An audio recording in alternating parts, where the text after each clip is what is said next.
राष्ट्रीय स्वयंसेवक संघ के नागपुर हेडक्वार्टर में दशहरा समारोह का आयोजन चल रहा है। पहली बार एक महिला को आयोजन में मुख्य अतिथि के तौर पर बुलाया गया है। अब बता दें, संतोष यादव 2 बार माउंट एवरेस्ट फतेह करने वाली दुनिया की एकमात्र महिला है। आरएसएस के दशहरा समारोह में केंद्रीय मंत्री नितिन गडकरी और महाराष्ट्र के डिप्टी सीएम देवेंद्र फडणवीस भी शामिल हैं। आरएसएस के दशहरा समारोह की चीफ गेस्ट संतोष यादव और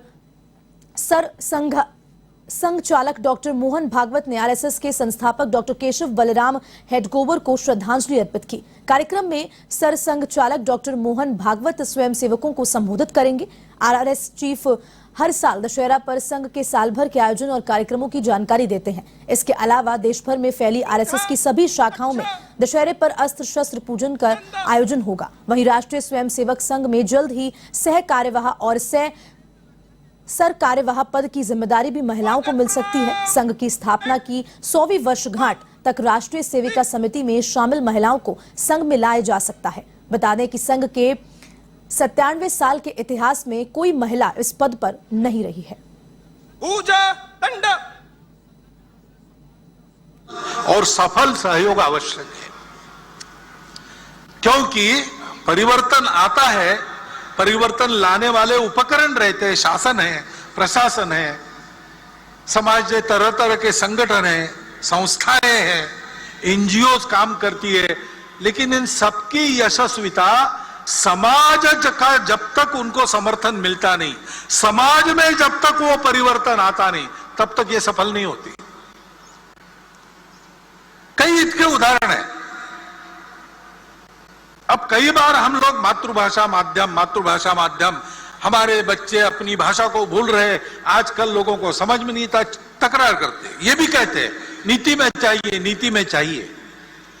अब नई शिक्षा नीति आई, उसके तहत उच्च शिक्षा तक धीरे धीरे मातृभाषाओं का आगमन हो रहा है।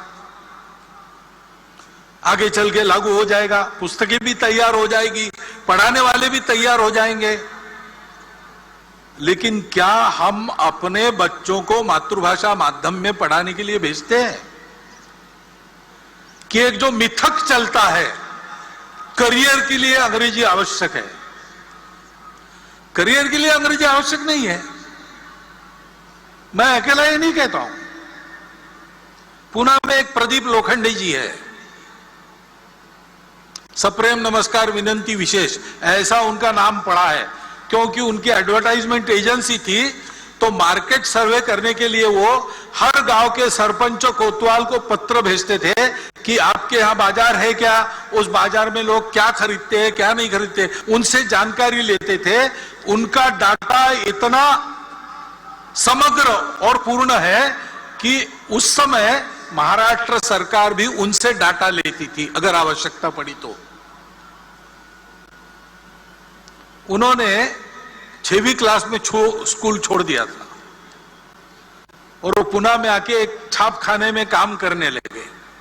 करते करते उन्होंने अपनी शिक्षा भी की, बीकॉम हुए, अपनी एडवर्टाइजमेंट एजेंसी निकाली और इतने बड़े हो गए। वो मुझे मिले थे, वो भी यही बता रहे थे।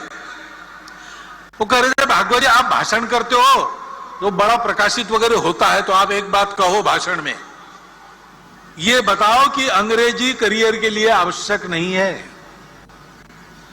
करियर जिससे